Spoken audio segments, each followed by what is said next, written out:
Usia Yusuf cameraman na ntokwa ba mfre no cause ebekun no gina ho onye ni papa kura me hu bi kura da mo pe justice pepefo de on pe justice ade no de da no de ato fa nto yo ntiase ya ye nti wo mase so mi de o mo ntiase mase ne sa wo mo mpe sisie wo mo mpe obi o free so no big sin no nti o mo life no na we de me ne nye free Yusuf de o wa ha no on de o mo twa ake ma me nchiechi abo na me fa nko Frankie na o te se me ne nya anyamia enu antokwa bi am di ko gina mu nyasam ketwa mo ho na mo ho ye yesre mo ate nyam suban no na ne ye ba yeso suban no na wo fi Nigeria bi din se mu no kire ye ya na why like say assemblyman say ntwa so ka be hu ai Frankie cleaning services me kan che say ya clean ba bia titru ni fie na wo clean fie no hospital wo clean me de hu wo clean fie now cleaning hospital ya fa go apart so mama why wo clean ba bia no na eboa wo yi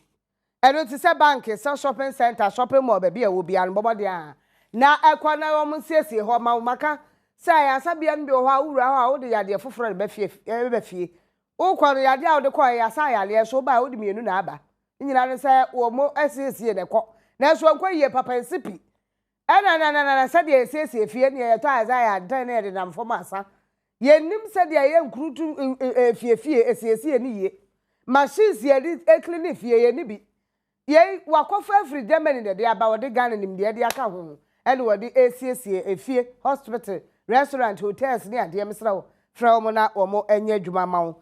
wo se upie mo dan so man dan se fisherman building no a enchempe no wo anasa kaneti kwantimpo no so de hwe omo be hu omo ho 0260246706 957 0246706957 and 0302957642 0302957642 Springboard College in kwala benya dimde ombenya adisua ntete na omo mma no yakase omo nka ayi eba na was wuban enka eba ya na usia ayi a no so be de ka akire any na say wan go school papa we go Springboard College ya ko ni problem because nyesa no baba ye na me ye ni bi sem krofo abedi adanse school papa teacher fo papa na trade akola de ko school anka one touch one second so a wo twa no prekope nyesa kan word word third word word fourth word word and yes fa kan fourth word word na ti na akola workers college no ko ye wo go school papa Springboard wa ko ko nanim mesra kwale hwe kwan man kwade ni wo mo Reach Junction Medina was Glory Oil filling station na tiri pe ene oduru o metetew odi ahenkan sei wa bon asen de oni hode ni ode brofo beto wo kwan obefa so obekan aye esem de da peace fm ho asem na meke odi wonya ade kura wo be kwa Springboard wo be from 0249101012 0249101012 012 and 0263950101 0263950101 ye makai wodi mesu ha ye me bat me mind ya kwa ye ni mu ana enne ye bedi nkomo na da no se me ka kire bo se enne insurance pa de u pe bia titu ni homeopathy ade di kan ye ne o hia young men a omubo omhomoden bo adwuma ewo sikaka ho a na u hia Dr. Tremante ya na ntse ono ano no wokwada nim papa ye homeopathy ene enyasam ketwa wodi endometritis endometritis wono ana betire mu na wa me hunu ye de ye kan ho nsem enoti Dr. Michael Kojo Tremante mema akwaba pom tisen yeah da no kama ene from pages no wade aboso enura na nansa ene ya wada ho Tuesday Wednesday Thursday graphic ni papers ni na front page enye is how entina de da ho ne ade na mse ne menu e wo kokora e ko sen nyame adom ekoso ye Ghana ha before that ya mamimfa enchia kase ema ahwefo nyina ene omo beta dwumedi no echi ni titru honorable lawyer Boaben Madina MP ode ni nimdie ene ni personality beta dwumedi no ase ene honorable Kwabena Ohime Tinyase Kede MP ono so ebeta eti His Excellency the High Commissioner India ono so de n'enyo nyam kese ebeteti any Director General Police Welfare and also ode n'enyo nyam ebeteti ye hwese and the Ghana Police mpenifo nyina all the regions ye be to me subscribe your okaso ma ka kire me na me hwe ye rapietu one ma say now I'm subscribing into the first of its kind homeopathy insurance na ye to media boa na dwumedie no akoso ye wo oman Ghana ha say osha Ghana ha anasa in Africa no de yare ahodo bebre eba ene de owu ahodo bebre eba Africa rate no ewo higher than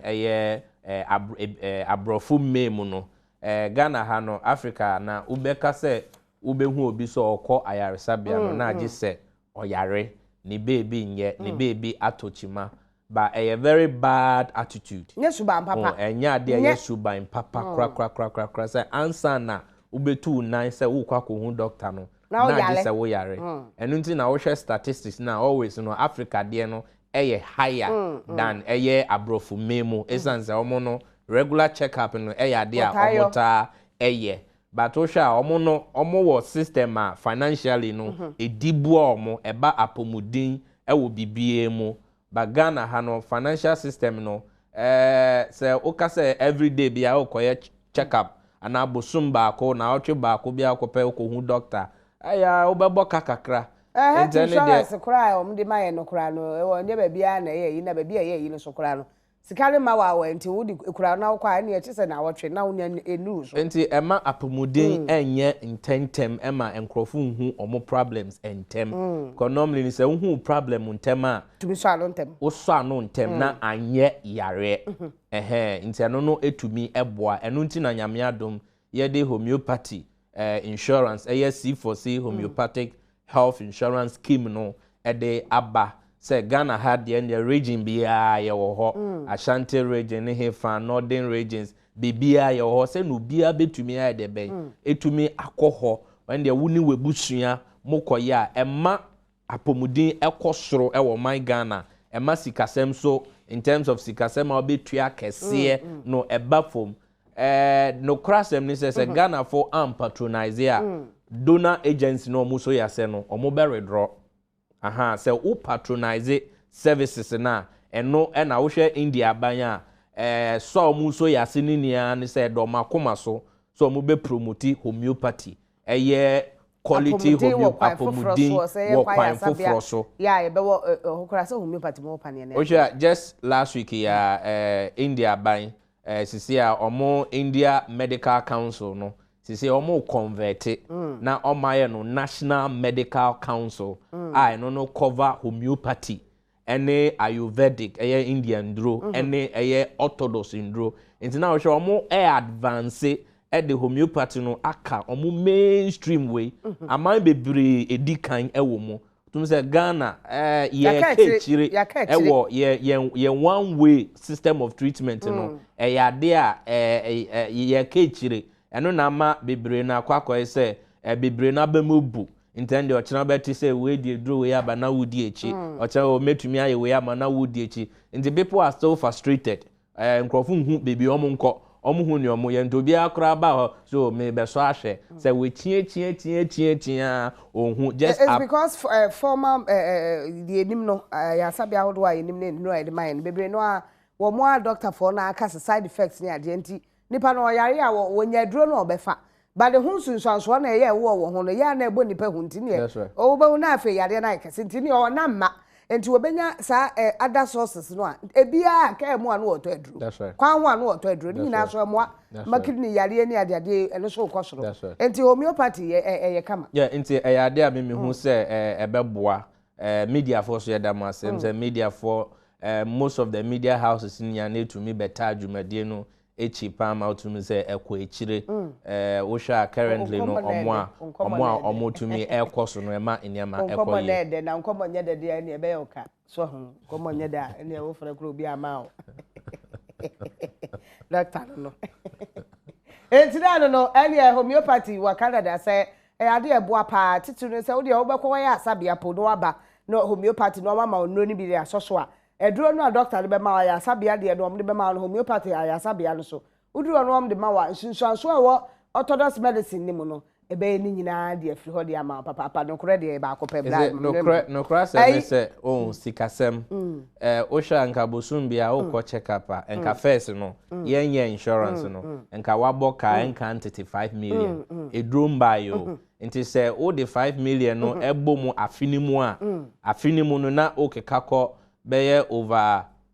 about 500 times that's over 50,000 nka 500 million afinimu inanka o treatment ni o na se skin bi ba na se wo tua nyina afiri ho na ketua bi afiri ho na se wo tumi tua kitende si for see penance ya ha o kra 35 na wonye edro 40 enye edro ba ko pempo edro chese endro ebeboa o condition ni ya wakɔ ho first time ewie no o ko ho bi ma 35 40 50 nanka intensi enya ade a enka wunya nti we eya ade a ye hwese obi bia betumi akamfo na wetu ho anamo na ya hwe anamo panemwa because the natural medicine ne bebre ho ala ne board ne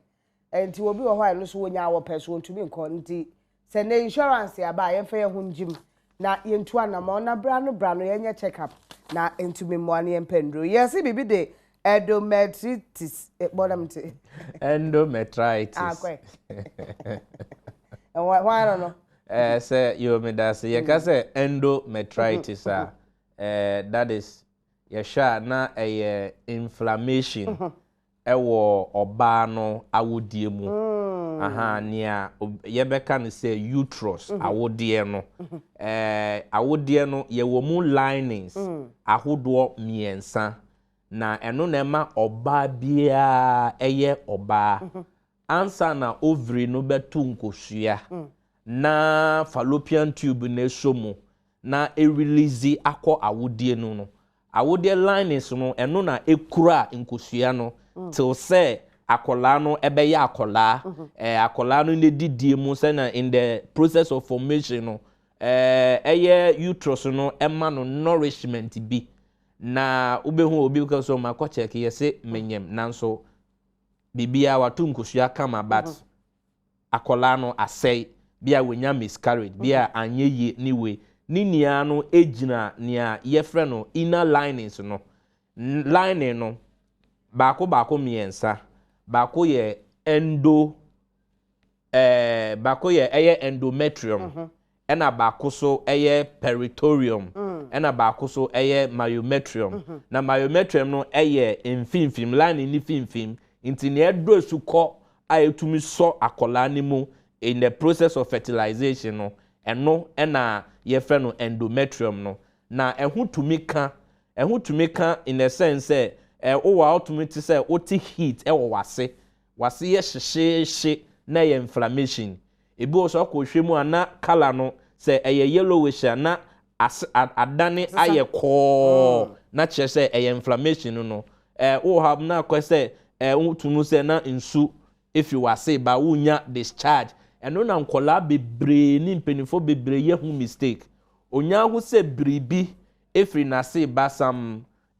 funny discharges bia na wa entertain say leukorrhea popularly white say white until they end up treating the wrong thing tinan the antibiotics na wa cause sa bohwa na ekọ ewa na asenya ba eno na dodo na no edi emba no bebre nya cause the friend no infertility emma awodie no enye but oba so there we nim nyam ene awodie no uterus no connected to vagina no fallopian tube no any ovary na eno enema oba bia ye oba bia physically ubehunu se fe but 2 years examination tatan enya dia edi ni nia no ye kwanya ye fa so ehwe yen so na education no enko very deep into a man little discharge bia no ye wo bacteria bia ye freno caleidemia na caleidemia no ye bacteria bia se affect awodie na edeniama mienu na eba eno na one cause discharges ebema ubehu se biribi efri deben if you wase but sometimes na aye creamish at time yellowish at times na say aye nsuo ni nia no ye disturbed disturbed internal lining a ewo uterus ni mu no eno ne ho aka enye necessarily white no pop o de mama use the medical term leukorrhea no ade a eno no a minor injury say sa infection no ne ye frɛ no yeast say yeast no enya wa ede eba ena no eba is onset obu ho be chincho so doc me treat white sa 10 years enko there be enye white we chinya ena omomboa yen doctors no momboa doctors no because okwa wona okọ wo de diagnosis ekoma doctor no said doc me patro menya white on the doctors wonya kwa wo tena nenima de o kan bia na de ben na otro and there are a lot of people there say de ben o share omo but o kan ne o be dog me hu say bibi film nsuo bi film ase ho na dog ni bi sam patro e kala ben na etisen na aye o sen ekeka ayesi e basa no a ema otumi recommend say bia koye lab abcd ba wo ba na wa diagnose hu dada na o ka say dog say obi wo krampa bi ohun sa no watisa antibiotic kakra na wakọ drugstore bacho wo white dro ho into we ya de a edi eye emba ene ye maamenum ne mbaba awo mu bebre nya a ema niama enkoye into endometritis eye brebia ye frɛ no inflammation of the inner lining of the uterus na eno enema obaye oba the kind inflammation is hwahohono ana say inflammation na say swollen ahohono ana say neni no adane ana say a start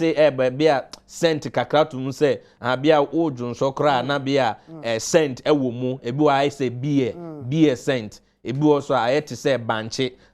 a wodi nsuo egu ho ade ache be some days no sa ne scent no he bi also a otisa obi also say odwonso abo no say na se ye ne ya odwonso ba ote ya obi ho wenia no inner disturbance we no inner disturbance say there's an inflammation but esan say yen grace ruko enko na ye hu tibia nti na ye treat wrong thing eno na ama aware bebie so de ben apaska ama aware enko ye bia fertility enen ka esin ka wo be ware kra nka say utumi ye fertility test emi ehunu say ubetimi awa na wo hawa na oye feta we enye say obi a ma main test e fantifone akamfa mamre bi che so boase wo ma betumi aka so boase ansana but there are so many ways to make sure say brante way ababa wa way otumi ye de ben obetumi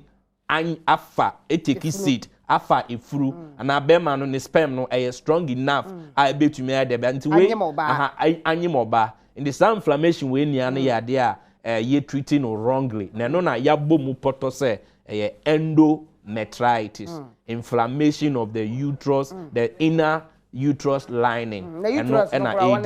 uterus na ye ka se eno ne awode no uterus no ene ne oba na awode se ohwe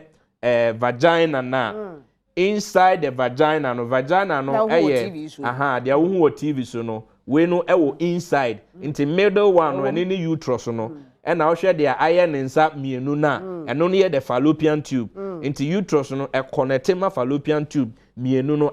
nifa ene benkum na esan connect ma ovaries na ye de ben etuposua no into there are so many systematic processes ekoso ewo de ben awodie ni mu oba ni nia na wo nkyere ho nia no eho na ewo into eyade a etese wutumi ekuremu ye enye bribia na esese wo de hyehye ho enye bibia na esese wo kofa eye very sensitive area enye ade esese wudidi agro and there be cry insuofin bi ne some ne kototo cream bi ne some antiseptic way ne the akansuo ne the wofro ne henti wenia eyade a daache no anampenifo no bi omu ne ntem no sisi ano ko eti omo interfere omweni kekeke nam na I say wanti infertility edro na onam ho infertility edro but to everything the infertility ne there ye canon and the result akɔso ewie no aha ne efiri mu ba no nti se oyɛ se wo hwɛ na se one handle nti obi okwa na so konya ne efiri mu ba na no eduro na onya infertility na sa afede onya fedro no onya fa awo na within some time na afede obehu na akola na edeben asɛe we nia no has to do with what liness no na de be ehu aba ese ye do esuko na ye hwehwɛ mu na ye hu den pa na de kofa ba say endometritis den na ma ne eba me bacho yo me da say oba bia wudie mu no in the process say bosom bia no say wo ye wo menstrual a cycle na say twimo wo menstrual say wo nsa bosom so na wo bebu wo nsa ye wo normal bacteria ye friend no vaginal bacteria mixer like efra like mojafra efra bacteria ne de ben eka ho nti kwanya obefa so na webu wonsa no obu so obu nsa bia onya the normal days obu abia enda mienu enda miensa na ateko enye de ben emba biom the sa bacteria no ewo oba bia ende wo ye panu ya kola ewo oba bia mu ende busum bia wo bu wonsa esese vaginal bacteria mixer na ye nedwuma na mix na ma wuyeye nti in that process no se bibi tochi ma affect inner endometrium no inner layer no and I say inner lining no affect no se nya affect inner lining na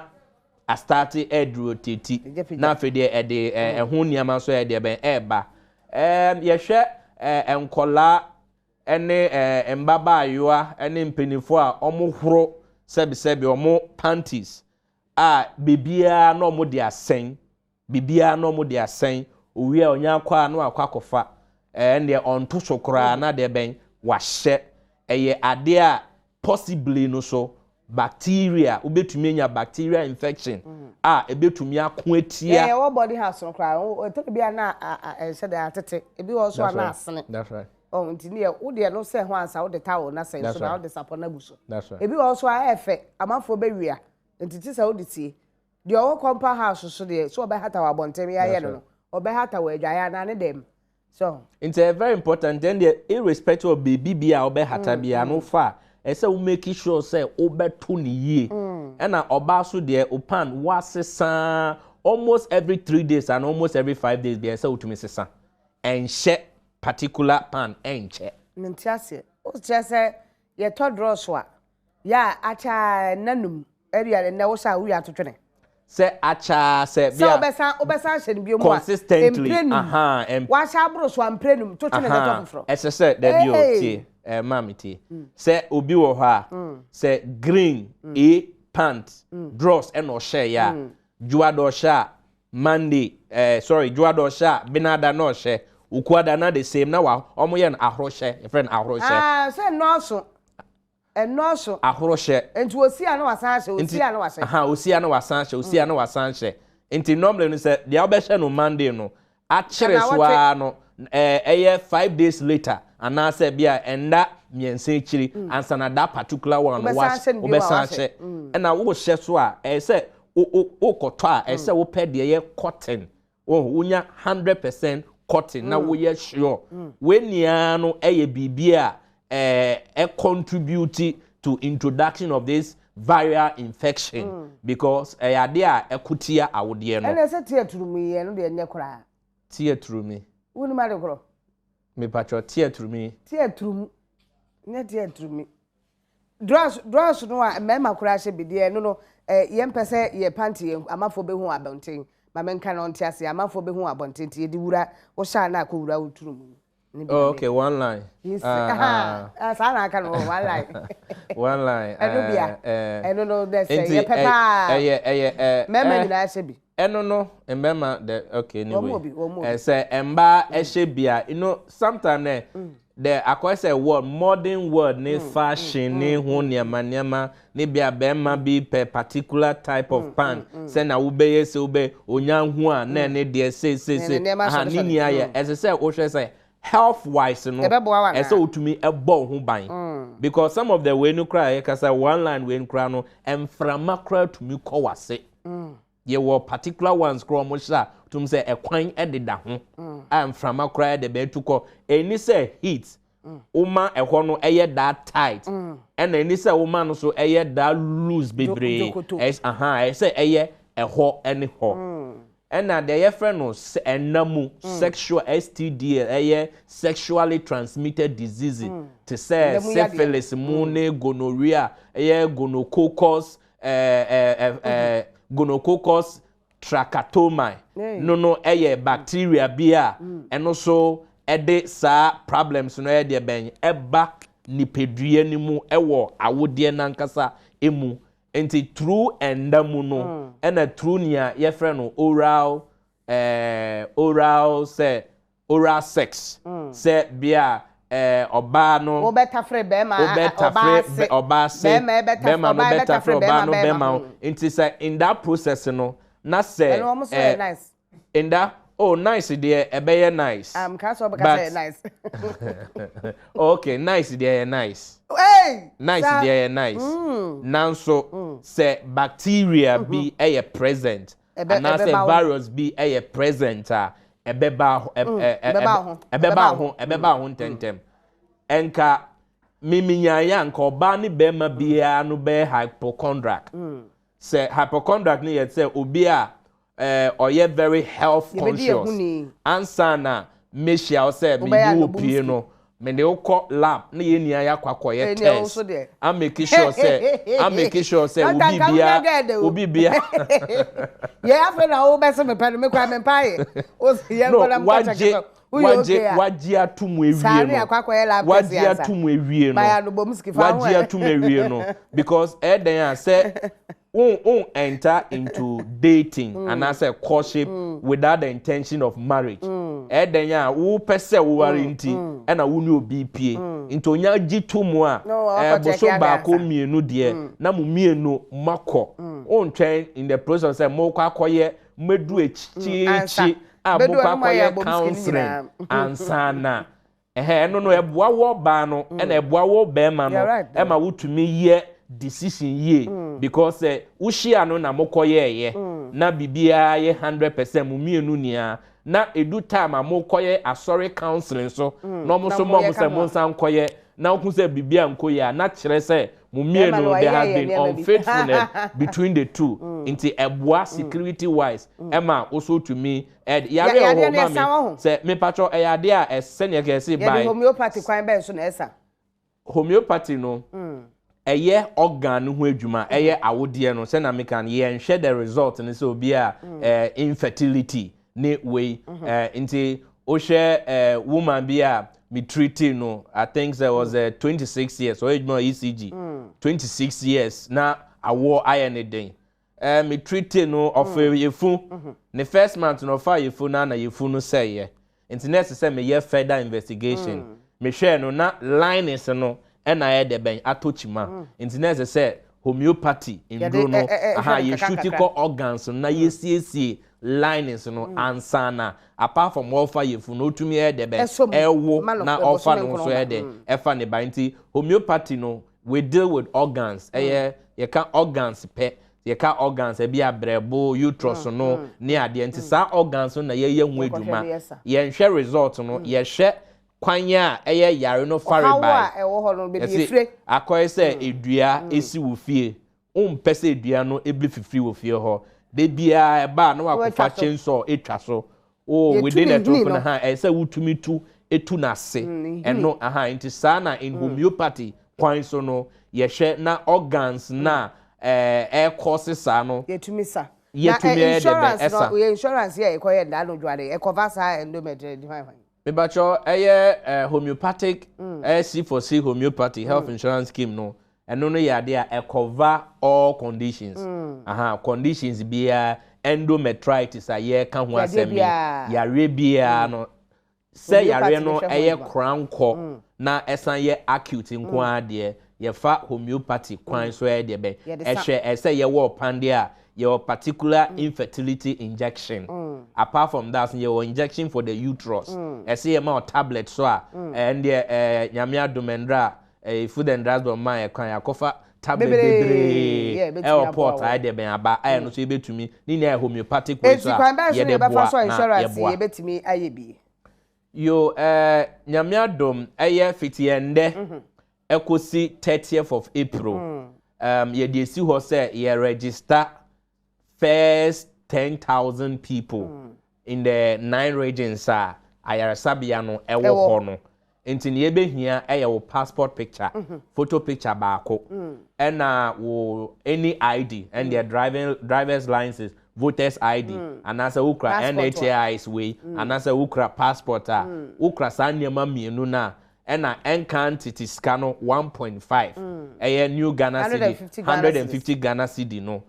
who register with that na afinimu ina no sa cost of checkups ne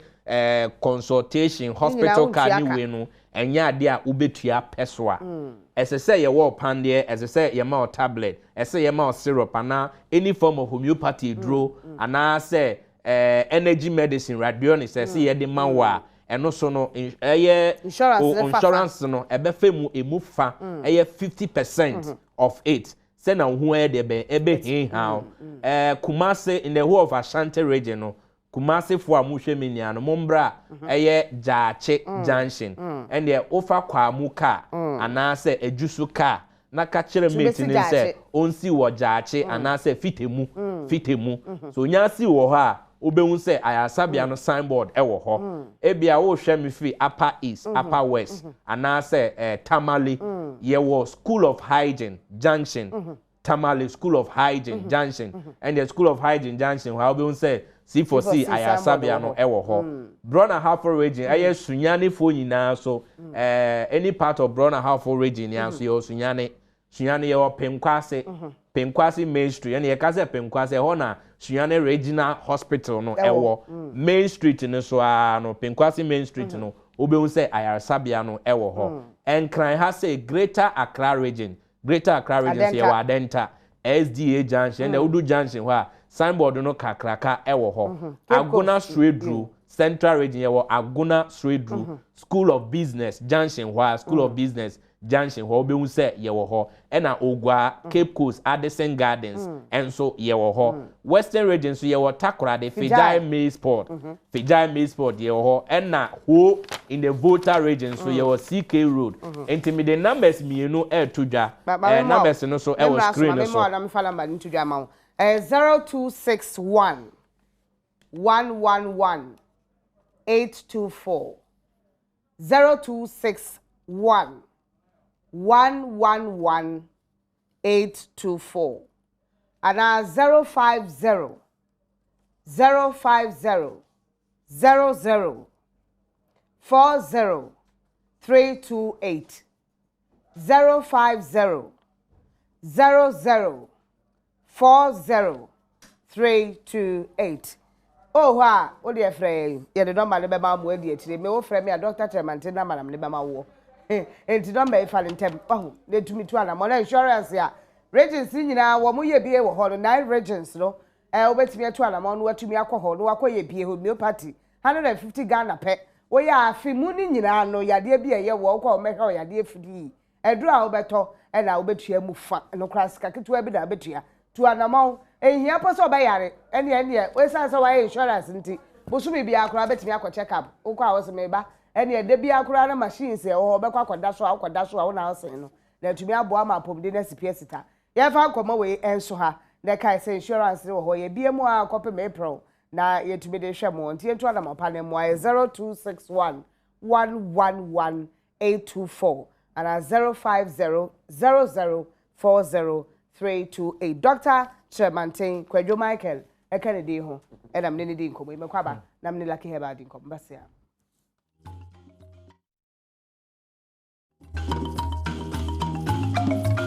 ma edia 99 ye Dr. Noble Stephen Yebo I see you Lucky Herbal and the whole gang obi ade atum se opa bibi drop de a ya no kredie ewo ho ka ho bie na omde ye adwuma na eboa wo ma o ya de etu free ho Lucky Herbal uja ho kwara nsa wo ha ho papa wone di PRO Anthony Daze na abeka mensa doctor say ya me kala dey infrase prekope nei Lucky Herbal obi ani ma wo so de ya jeje saa ya yeguso ya yeje ni nyina ne se oba alternative medicine ade anase kwan fa so esa de ade no a na wo pa bibiduro kan pa de a ho de edem fia den na ama na balansa yo michia atiefuo nyina nkyene bi nkoma me ba Michael ene ne maame na no kra yame anim ne se bedi akudin fata no akono a lock din fata no aduro ye na ohwa herbal clinics na se clinics na doso wo the whole West Africa na the whole Ghana na nso yan yadamu fia na ya ka eye odoma nkoma abode eye nduaba mmena ni ntin ni ade no na ye twitwa kekabom deje akra nkwa na yare bi wo mpo abeba no na wo de dua no ho no sa enye na sesa enye chisa ne flower ni na nim dia ye nya wo ho aye de tu ya sa ntin krofo ato ye din osade yo na osade yo nke ka na yehu anyankopon so ye de bia ma Lucky Herbal Clinic if so hwa yale afia mo no ne ba akwasi bo ni ko yale bi na ankwa o say chronic disease obi ani won mo betumi aye enso ebeba no na yehu afa ya so ne atenete na de ba ko ne say awosfo ne de aye o mutumi fa process suma se we ba na no nsam do so asese na no yem fa process na mo nhwe se bia yare osana ye no kransa ana e bia no bi yale bi ne de na ko ba bia kwa anye ye o mo de hwe onwuma a wo die ne se eye no kore nso ye de be fa Lucky no na nyame amane sa so no na tumi ma o mo gira so pinti hu se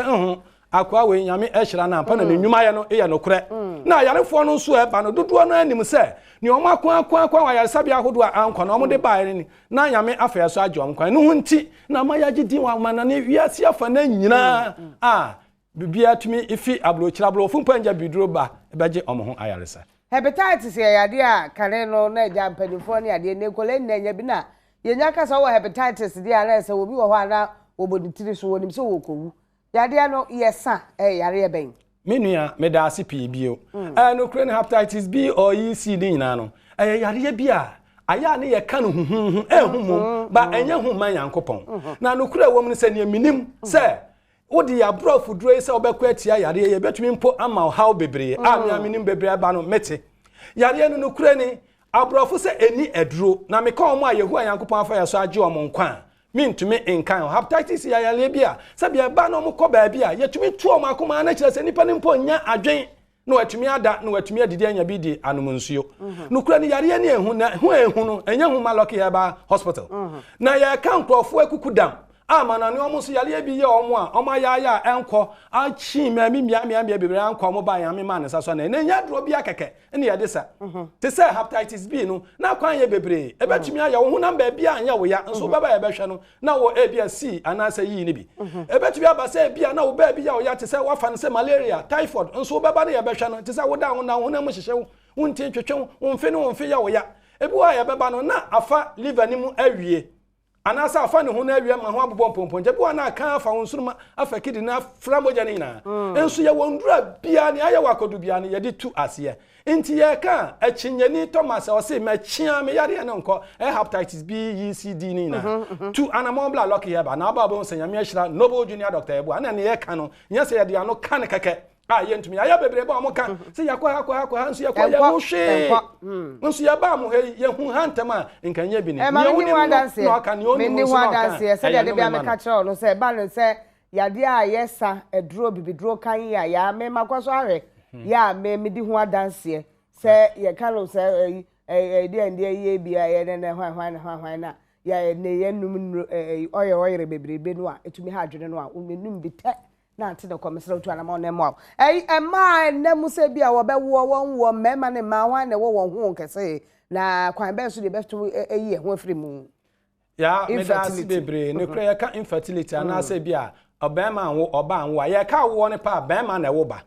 oba atukosua bema na ewo ba na ya ka se bi mema bebre wo ho no mu a omusin men no enye bebre nso beba no na ahoodi wom ba ho keka na amoa no wo no enye omuntumi nante ntentem kɔ oba na awotoam nkaka no kosua ho manya ba na bi won so ya behwe na yale bi syphilis ana gonorrhea edidia de afa ne tests ne hwe abani mu ema nsuo na produce semen no asai ni nyinara na ni nyina chu besidan ehuhu bibi na ya na sa wo ma ne ya be ya awalefo no nkaka omo ya wede ne ya hwa ba ebo so me na enum de kɔ na huhu ani wo yo ba me ma odue asidane asijata asikurafo nkumafo di bobo omuhu aka bro mo bro kaka ho ya hi ebiso no kwa awale no wanya bisa me kai ba ma nsem obi kakra ne adwoa anya asem edafo nti mesere sa wo ne mba ma mo mfa nhye mema no emma no nkwa mesere because bu ho ne yere baba ye behwe na oba ni how bia na be men na mom aya be ma no ne ye ba mma na afam nso a obu nso baba ye be ye hwehwem na oni how bia na mo ye wade bi te se blood group ne enhia se nhia mo betra mfio ha enya hwe mo ba ne ye hwe wo de enhia ade bi te se maybe awa wale da ya na kofi nso awale da what you say mo jai mo partners na mo aba be hiem obi a jai na yere obi a jai ne kun mo aba be hiem be mo dom ho na mo aware wo wa wo da kofi awo da nso mo tran a awo na mba efi hwan baba ye be ye hwe na blood group ni blood group ni ade ehia pa na bebre nso ehia ba oba ne nkosua na oto no ni ovary no ba bia wo no bi te se nwa amaman bi aba betena so nti to kosua na ho ni bia ni ma ba masi maka betumi ayeba no obo nso se be ehyew ni nsufi atena wo de awosoro tini ta ba pan bosu mienu miansa na yefun no asai wan hwa wo de be hye bayifo obi nso ba be hye na ha bia ni onemo styles bi ese so yi because na wo to ano esi ni tirase obo nso na achia ko ni fam wo enti a wo tira to panyina style na chen fam na ba ma ne ye anase obutu ho ana o ma ne na so styles be be wo ma aya na ebuo nyame yakwasia nti o hye da o kire nipa bo be ma ne oba se wani ade a be ma mani age wo mabra bom je to da bia first time frame na yede size no ntumi yin yi ya kira so ni ha bia ko na ya botu da no otumi koma yehu a hira so ma bibia wie pe na bibi nso ba ko ho ne se oba bi wo ya wo na kosua ya to no oni bi sa ma ne ntan lo so ba woni bia obi ka kiro so obetumi aye wadro wa wo de oboa na mo nsa bia kosua no bi wo ho na fonfon ha oba ho na se ni ahode de yetumi ma ondro ma bibia tumi wie pe yenti na wo mu ya gi abosbodi bebre ya gi din bebre no me na nam de ya ntumi nka o kra wo yehu stroke ya de ya ne nkwada nyina cheche wo mo de na be mo hu se stroke no bi ya ba wa bra bobu na obetumi etu ho anamo yo me da asipi stroke no na kwan no eye bebre na ya na dodo no e ba na obu ha na o pressure osanso o diabetes sa yale emienu no enka na obi won so adudu na na mo cholesterol wo so mesere se ne wo kwa check o cholesterol wo so no ke be di no kura no aya mo ne so obi aba check no cholesterol level se sa ne o ma miensa etumi bo ma betumi ma stroke na chirumreti ya bi na ne nsunsu anso obi wa be ye wo a wo hu se hwe ayo dakoro pe na futu amde ma o man ne so obi wa na adwendwe ne abufu obi ntina akoma aye kase enu kwa sa odwendwe bebre na nsua anyu Ashafriji ma na sen sabi a chire mamo nom na mo ntan wesra na nkan yale ne betuma achi umereti ya bi no boy yale na hye sponsor na sra chintin twetwe na wana na ho hyehye ne semoko wana ne san na ye titi obo di tipa na fa na no fa ye ne dudurudu obi bede be na ne honam tutu ne se ekuro bi wom ne na ye ne nsunsu aso na obesi dan ho se wanya bia na so nya mesra se tua na mo bra lokọ ya ba na oba wo de aye ye kura ni pasa wo pese wunyi cha every 3 months bia bo mo de ko check up ko show sugar level na check akọkọ dodo mpa etre ni pedua nim na check HB aye hemoglobin no na check BP udi sa nioma we su a ebetumi abo na mmie nsu haban ne nioma di oba ye hono msi ama kire me nuanom na nkuto ne yade ya froye what you say nkuto no entumi ma cholesterol bia aboa pa udi no amu aboa na akare se ya tu ya bibiri nioma ne nyina agu ya ka adwongo ese yare bebre na wonim se nyame hu adwongo anwa obatumi anom no wura onum abekan afedo anhwa abekan ama bibia ayo so pa na me kire ya so di ya aduane na se wodi a ebetimi hawo dabi wodi ya aduane dia wodi entan ho sedan froye fa yedi how kan na mo onum no wura abekan ama wanhwa bibi ayo what you say na bi sasa denti na dia onum no sai tumi kan ma wanhwa bibi ba na mo wodi ya aduane dia bibi adwongo ahode wo msengo kokko bebre enim ne aka adwe abena nyame bon ya ntuni ba bia ntuni nti mo mianhia dadam ne anwi na bi te sasa kwasi kita school boys no enam awere wa ho ya ne enja meet ne nam adosra de ne nam ahya fridge ma aya dendenden ne na ho di protein wo mu nyina ida si ahwe ne yedi haba ka ho a ya nyame babu ama yenye ache se kwaye na jade ye kan nyina ye nsempasem den sempolo ye nkwa bebia ye bekọ ne yakọja ayare hwe hemfa ne ye bekọ yo nana ya we de meda wase ena no pe na masanso achia ehwefuo nyina na lucky yeba clinic sese de ye pese obia na boboa no no tuni na pe no ahia lucky yeba ntime ne okase ne yetu atese e oba bibia se nkran ha ana wo hwe akira kwan de a wodu ani kire mo kanehia Central University Annex ho a onsa wetima kan lucky yeba clinic ho afi se uwurom kopiem wo eye temanso a community to run about Mono Club Hotel nchen ho a lucky yeba clinic ho ana afi wo kofo edua no nso no obehu lucky yeba clinic wo Old Estate Mitchell Senate Junction ho no Akosomo Villa eye story building titenten yene no edi enhwanimu ho afi se ubedru Kumasi nso a lucky yeba clinic wo eye Abreport Junction udru Abreport Junction na total any shell filling station finfin ho a ho na lucky yeba clinic wo ana afi se udru Takrade nso a lucky yeba clinic wo Old Incrofo Junction Capstone filling station echi wo tra Capstone filling station na wo be say onsa nimfa so on your far right no be say Lucky Herbal Clinic ho kama afi say wo bedru Elmina so a onsa betima kan Lucky Herbal Clinic wo ye zongo ye ne mosque no ene di enhwene mu ho pepepe na ya ade ba ko ne se ya kwa kobi foforo kra wo elubo no nso no wone e wo ho nyina no se so mu di adanse pa na no kra wo fo bi twae e mo mu nyina e di adanse pa elubo ye wo bia no ye fro amamamo wuduru amamamo ho na ye ne West FM e wo the same building mu e ho won sabetimi akan ho afi se o tra so ko Ivory Coast nso a eno nso no pharmacy de Gabon ekuro no ankasa ye fro ho Kumase pharmacy de Gabon e ho ne brono no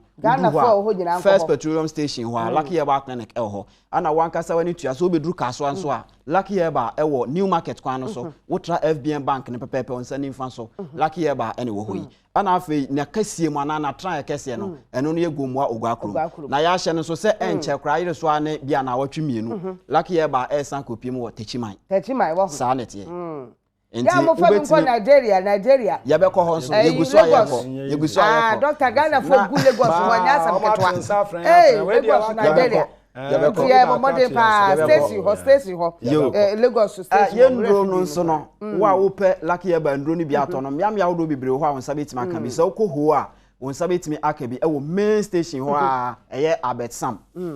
ho ko a won sabe kan bi ho ana afen so no eye repass eno nso e wo Okanshi eno nso okọ ho a repass benches okọ ho a won sabetimi aka ndura ngro ni nyina bi e ho kama sanso ana ya me no e kase no Lucky Herbal Clinic said ya medi kan e kan ye no e bia na obi be pese obehu ye kira kwan no ye be twe nkomo pa akọ akire ya wo matrofo no di kan fa na fe yensan ento aso a matrofo no 0243 0243 20 12 44 0243 20 20